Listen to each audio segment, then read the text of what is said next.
And that's where the problem begins. Milk was made for calves. Cow's milk was made for calves. Rat's milk was made for rats. Human milk was made for humans. Dairy products aren't part of the diet in China, Japan, Vietnam, or Thailand.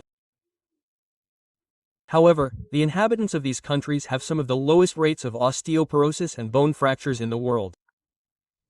But this is so obvious, why doesn't anyone pay attention to it? No, because there's an industry behind it.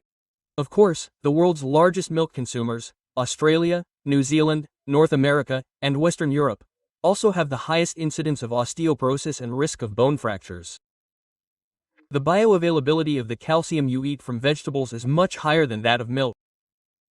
And the other thing that's wrong, so I have a mistake here that we have to question, is that milk provides calcium, which isn't true.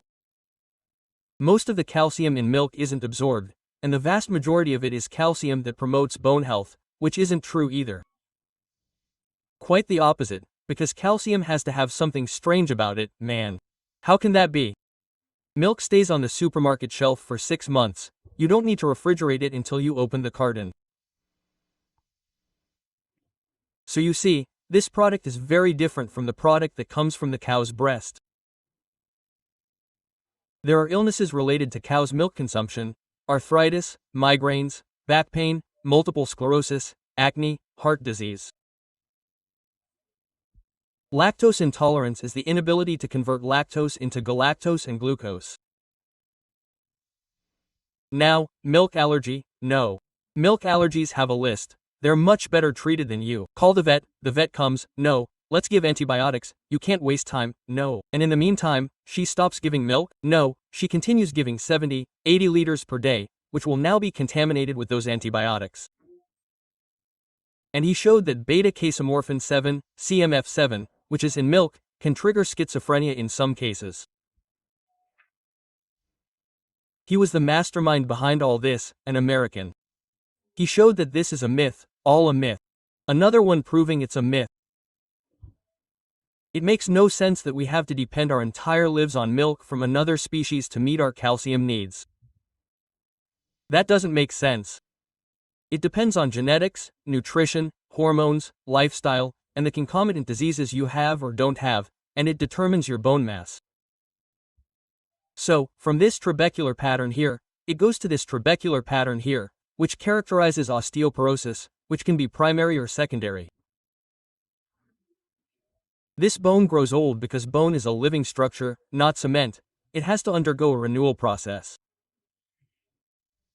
Since it doesn't renew itself because the medication killed the osteoclast, milk causes emesis, makes the child vomit, have colic, diarrhea, irritability, bronchitis, asthma, constipation, and an aversion to milk. No, you have to drink your milk. I don't want it, Mom. You have to drink it because there are bacteria that don't resist pasteurization.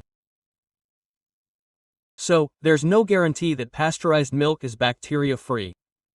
It's not guaranteed. And you know, if the milk has been pastured and killed the bacteria, it won't develop lactobacilli either. I want you to understand this. So, yogurt enriched with lactobacilli has numerous milk-related diseases. I gave you a list of them. The CIP diet, 1 glass every 4 hours, increases the incidence of myocardial infarction 6-fold. In other words, milk causes myocardial infarction. Cows, being milked, increase the concentration of estrone in their milk 33-fold. Milk ingests, thus predisposing to mucosal infection, increased mucus, etc.